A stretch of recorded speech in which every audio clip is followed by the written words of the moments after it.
Hello students, आज हम अपने तीसरे डिस्ट्रीब्यूशन की तरफ ध्यान देंगे और वो है नॉर्मल डिस्ट्रीब्यूशन। तो डिस्ट्रीब्यूशन का मतलब यहाँ पर हमारी प्रोबेबिलिटी कैसे डिस्ट्रीब्यूट होती है वेरियस सक्सेस पर और फेलियर पर। तो वही हम देखते जा रहे हैं आपके बायनोमियल में और पॉइजन में भी। तो बायनोमियल डिस्ट्रीब्यूशन पहले तो बता दूं, पहले तो कंपैरिजन करेंगे। तो जैसे आपका बायनोमियल डिस्ट्रीब्यूशन में एन लार्ज नहीं होता था, एन की value number of exponent large नहीं होता था, मान लीजिए अप टू 50 वैल्यू, और पी क्यू की वैल्यू पी प्लस क्यू 1 होता था। अब जो पॉइजन में एन लार्ज होता था, लार्ज, और इसमें पी वेरी स्मॉल होता था, P very small, very small. तो एन पी कॉन्स्टेंट होता था। ये आपका N P equal to constant, constant, और वो एन पी आपका एम होता था। तो ये वैल्यू इसकी है पॉइजन की। अब आओ नॉर्मल पर। तो नॉर्मल पर क्या होगा, एन लार्ज होगा 10 टू इन्फिनिटी, और P और Q इक्वल तो नहीं होंगे, जरूरी नहीं है इक्वल हो, बट आसपास जरूर होंगे। P और Q थोड़े आसपास होंगे। मीन्स अगर P 49% है तो 51% मीन्स आपके हाफ आपके आसपास इक्वलेंट होंगे, मान सकते हैं उसको, नॉट एग्जैक्टली इक्वल। तो और ये दोनों के दोनों का जो हम पढ़ चुके, ये डिस्क्रीट है इन नेचर में, ये डिस्क्रीट है इन नेचर। डिस्क्रीट का मतलब इनकी एन की वैल्यू आप सारी वैल्यू कंटिन्यूस, एन की वैल्यू आप 1 2 3 या हाफ या समथिंग ले सकते हो। एन की वैल्यू तो हाफ तो ले नहीं सकते, एन की वैल्यू 1 2 3 अप टू, इसमें लिमिटिंग केस हैं, इसमें आपके बहुत लार्ज वैल्यू ले सकते हैं 1000 तक। और यहाँ पर एन 10 टू इन्फिनिटी मतलब यहाँ पर वेरी वेरी लार्ज है। और ये आपका कंटिन्यूअस है, आपका इन नेचर कंटिन्यूअस। कंटिन्यूअस का मतलब होता है इसमें आप ग्राफ बना सकते हो, कंटिन्यूअस, कंटिन्यूअस इन नेचर। अब आते हैं इस पर। तो पहले तो नॉर्मल डिस्ट्रीब्यूशन में क्या करना है आपको, it is limiting case, limiting case of binomial distribution, binomial distribution.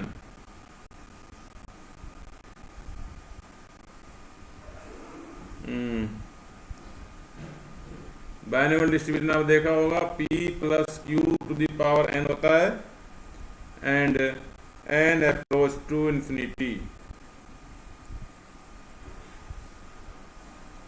अब जो इसकी इक्वेशन होती है, equation normal distribution, normal distribution, normal distribution continuous है तो इक्वेशन भी होगी। Normal distribution is given by the equation fx is equal to 1 upon sigma under root 2 पाई और e to the power x minus mu का whole square upon 2 sigma square. ये है जी, ये है जी कहानी। तो आप देख सकते हो ये एक्सपोनेंशियल इन नेचर होता है और कंटिन्यूअस। इसका मैं यहाँ पर आपको इसका जो it is bell shape graph होता है, इसका graph, graph of normal distribution, ये बड़ा इंपॉर्टेंट है, इसी से सारे क्वेश्चन निकलते हैं भाई। डिस्ट्रीब्यूशन, ये इसका मीन, मोड और मीडियन कॉन्साइड करते हैं, मिड पॉइंट कह सकते हो। और ये बेल शेप ग्राफ आपका ये हो जाएगा दिस वन। ये नॉर्मल डिस्ट्रीब्यूशन का बेल शेप ग्राफ बोलते हैं इसको। बेल टाइप ये बन गया आपका, आप इमेजिन कर सकते हो ये बेल टाइप ग्राफ बन सकता है। अगर मैं यहाँ पे इसको ये बना दूँ तो ये बेल शेप ग्राफ होता है। अब देखते हैं जी प्रॉपर्टीज ऑफ नॉर्मल डिस्ट्रीब्यूशन। कोई प्रॉपर्टीज ऑफ नॉर्मल डिस्ट्रीब्यूशन, ये जो हमने पहले पेज पर जो इक्वेशन लिखी है इसमें आगे भी मॉडिफिकेशन करेंगे हम अपने हिसाब से, तो बट ओरिजिनल इक्वेशन यही है। तो ये आप नॉर्मल डिस्ट्रीब्यूशन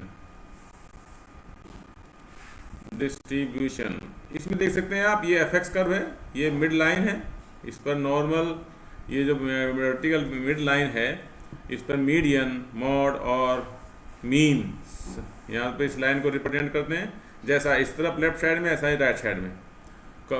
बहुत सारा केस तो ये मिड पॉइंट होता है, और area under this curve and this line 1 होता है जी।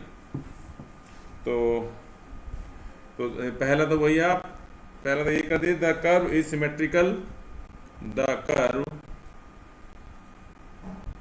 Is symmetrical about y axis.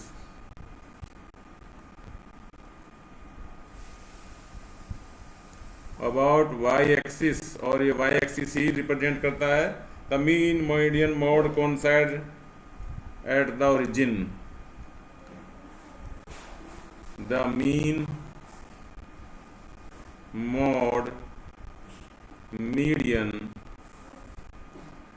Coincide at origin.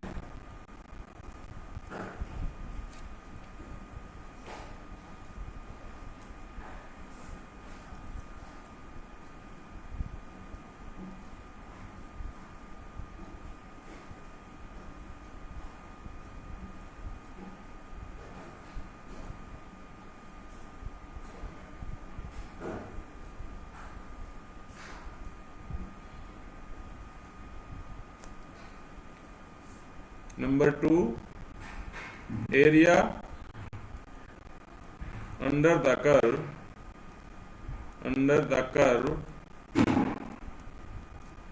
and x-axis is equal to 1.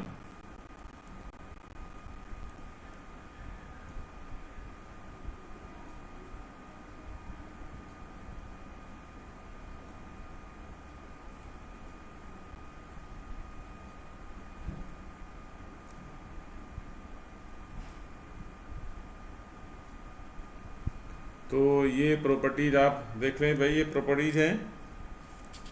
अब इसको क्वेश्चन फाइंड आउट करने के लिए हम वो इक्वेशन तो यूज़ नहीं कर सकते बार बार, उसको हम कैसे मॉडिफाई करते हैं ये देख लीजिए।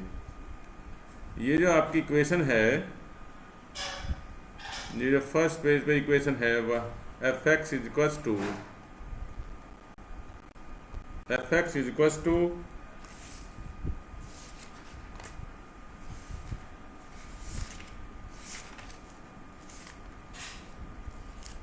f x is equals to 1 upon sigma root 2 pi e to the power x minus mu upon 2 sigma square, ये होल स्क्वायर ऊपर वाले का होल स्क्वायर है जी, और 2 सिग्मा स्क्वायर ये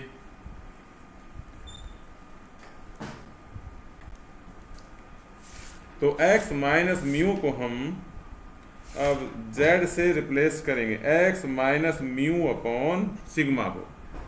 तो लेट कर लें हम z equals to x minus mu upon sigma. ठीक है जी। तो ये इक्वेशन देख सकते हैं आप, ये इक्वेशन फिर बन जाएगी F x is equals to 1 upon sigma under root 2 mu और e की पावर ये हो जाएगा जेड स्क्वायर बाई 2। ये सिंप्लीफाई होकर के इस फॉर्म में आ जाएगी जेड स्क्वायर बाई 2। अब ये जो वैल्यू है z equals to x minus mu by sigma, ये हमें एक्स अननोन है, एक्स की वैल्यू जो नॉन तब होगी जब हम किसी वैल्यू को फाइंड आउट करेंगे। म्यू मीन है, तो ये हो जाएगा म्यू, तो यहाँ पर आपका मीन है। सिग्मा आप जानते ही हो स्टैंडर्ड डेविएशन है एस डी, तो ये यहाँ पर एक तरह से मीन से डेविएशन हो गया डिवाइड बाय स्टैंडर्ड डेविएशन, तो ये आपका डेविएशन का कोफिशिएंट आ गया, एक तरह से कोफिशिएंट ऑफ डेविएशन कह सकते हो, फ्रैक्शन कह सकते हो। तो अब कैसे करोगे, ये वैल्यू हमें टेबल से भी रीड करनी पड़ेंगी। X minus mu upon sigma Z जो है ये टेबल से रीड करेंगे, और फिर बेल शेप जो आपका कर्व है उसको हम यूज करेंगे। तो एक क्वेश्चन लिख रहा हूँ, उससे आप समझ जाएंगे इजीली। ये क्वेश्चन है, in mathematics exam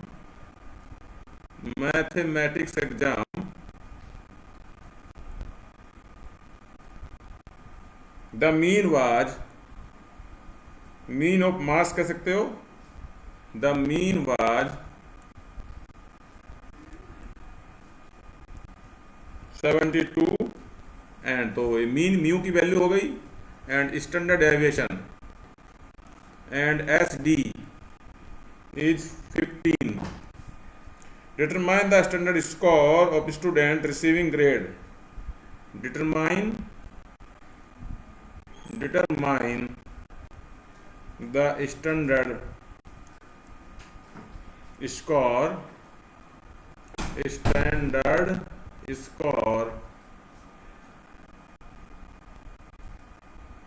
standard score of the students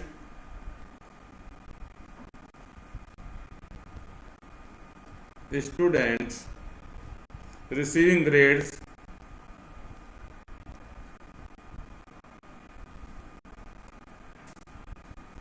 first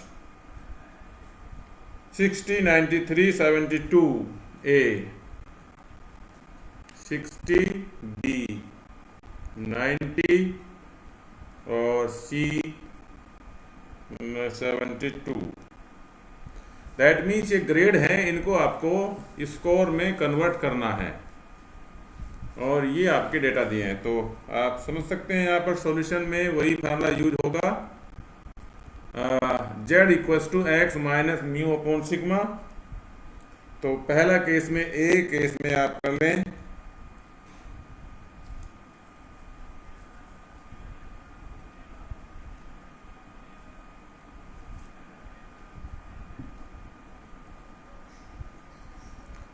x Z equals to, पहले जेड में कन्वर्ट कर लें अपनी डेटा को।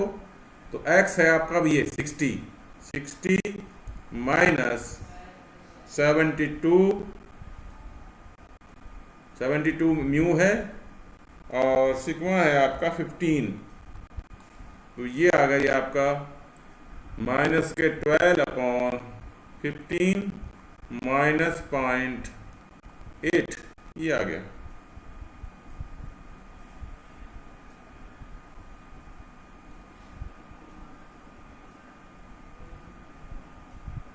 अब क्या करना है, अब आपको टेबल से, इसका मतलब है आपका कि माइनस 0.8 का मतलब है, ये आप समझ लें, ये जो एरिया है बेल शेप, मैं फिर बता दूं आपको, ये बेल शेप एरिया यहाँ 0.5 है, ये इससे लेफ्ट ये 0.5 और ये वाला भी 0.5, ये निगेटिव है और ये वाला भी 0.5।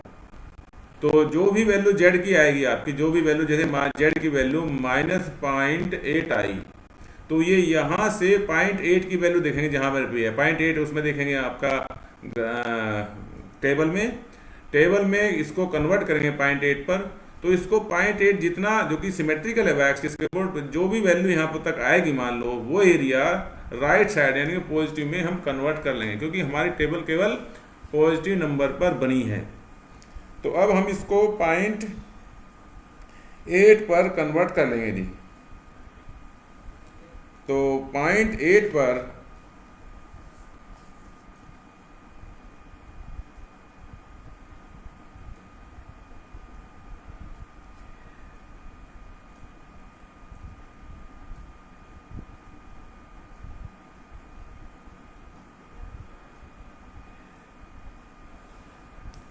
अगर मैं टेबल कहूँ आपके उसकी डिस्ट्रीब्यूशन की, आपकी बुक के लास्ट में दी होगी, तो 0.8 पर जेड की वैल्यू जो होगी वो मैं देख करके आपको अभी कंफर्म कर रहा हूँ।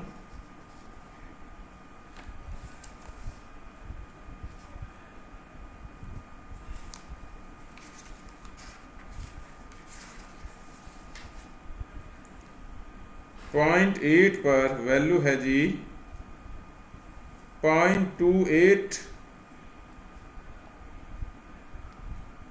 Eight z equals to 0.8।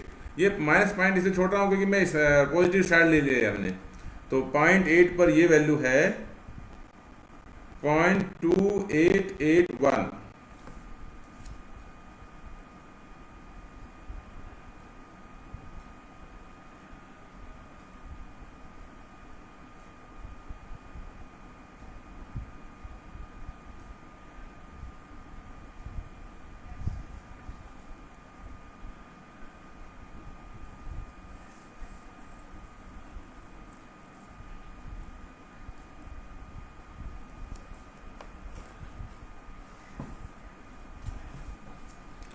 तो आप देख सकते हैं कि ये आपकी जो 2881 है, अब आप कह सकते हैं इतने स्टूडेंट्स आप 28.81% स्टूडेंट का जो इतने स्टूडेंट हैं वो उसके मार्क्स 60 ग्रेड तक, इतने स्टूडेंट हैं उसमें जो 60 ग्रेड ला पाए। अब आपको ये बताना था कि स्टैंडर्ड जो वैल्यू है आपकी उसमें कन्वर्ट करना था, तो ये कन्वर्ट तो आपका हो चुका -0.8। बी पार्ट के लिए आप कर दें z equals to 60 minus 90, this is 93। चलिए जो भी है 60 माइनस x है आपका नाउ 93, तो ये हो जाएगा 93 माइनस 60 ओह 72 अपॉन 15, और ये हो जाएगा आपका 1.4। और सी पार्ट के लिए आप क्या करें 72 माइनस, दोनों 70 है, 72 माइनस 72 और 0 आ जाएगा न्यूमरेटर में, और उसको डिवाइड बाई 15 करोगे तो वो 0 ही आ जाएगा, तो वो 0 ही आ जाएगा।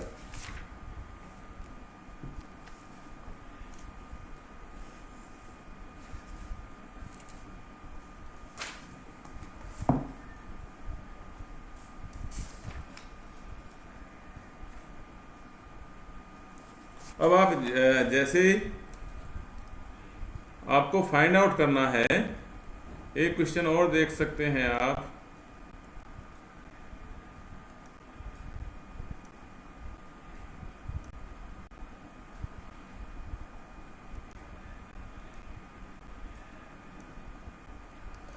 क्वेश्चन ये है फाइंड द एरिया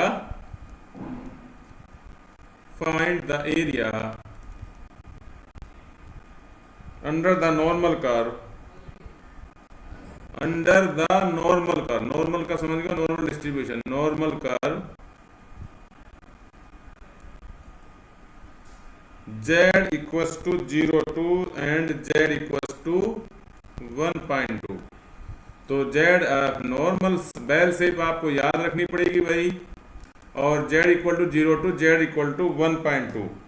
तो 1.2 का मतलब हो गया आपका z की वैल्यू 0 से तो स्टार्ट होगी ही, ये तो ऑटोमेटिक है, नहीं होगी तो z equal to 0 z equal to 1.2 मान ली यहाँ पड़ रहा है z इक्वल टू 1.2।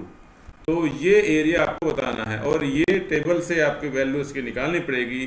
तो 1.2 पर z की वैल्यू जो होगी वो मैं आपको देख के बता रहा हूँ, 1.3849, वो ये at z equal to 1.2 value area हो जाएगा जी आपका, एरिया इज इक्वल्स टू 0.3849। और ये मैं बता दूं जेड जो इसकी वैल्यू होगी जेड की, ये सारा एरिया कवर हो जाएगा। जेड की value x minus mu upon sigma, ये एक्स माइनस म्यू और सिग्मा की वैल्यू 3 और -3 के बीच ही लाई करेगी always. Z less than at the बहुत ही एक्सट्रीम केस में 3 और -3, ये इसके बीच में लाई करेगी -3। तो ये आप ध्यान रखें। तो एरिया कन्वर्ट करना है तो उसमें जेड में कन्वर्ट करके जेड की वैल्यू आप टेबल में देख लें। नाउ अब मान लीजिए सेकंड पार्ट में आपको एक क्वेश्चन और ले लें। एरिया बताना है आपको, area between z equals to 0.81 and z equals to 1.94।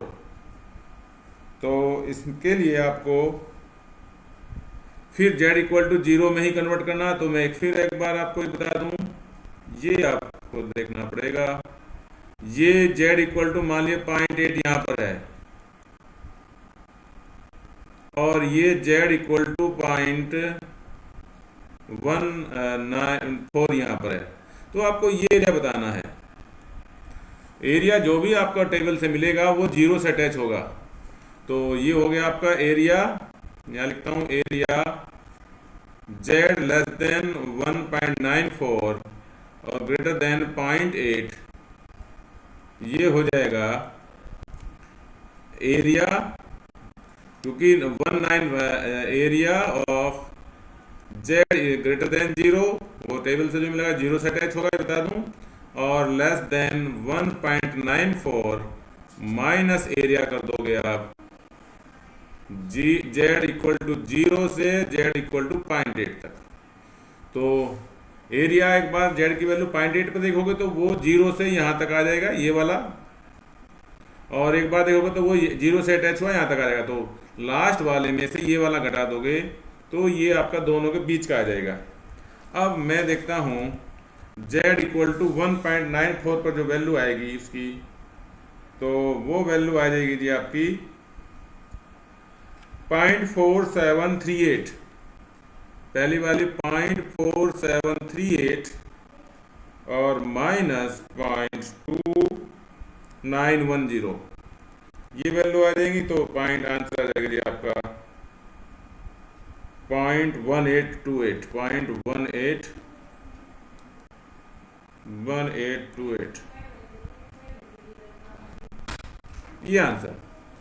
चलिए अभी तो ये शुरुआत मैंने बताई है, ये टेबल रीड करना प्लस एरिया, ये जेड की वैल्यू में कन्वर्ट करना, जेड की वैल्यू कहाँ से कहाँ तक हो सकती है ये, और प्लस हम कैसे टेबल रीड कर सकते हैं। अब इनका इस्तेमाल क्वेश्चन में होगा। नेक्स्ट लेक्चर में हम क्वेश्चन पर फोकस करेंगे। Okay, thank you.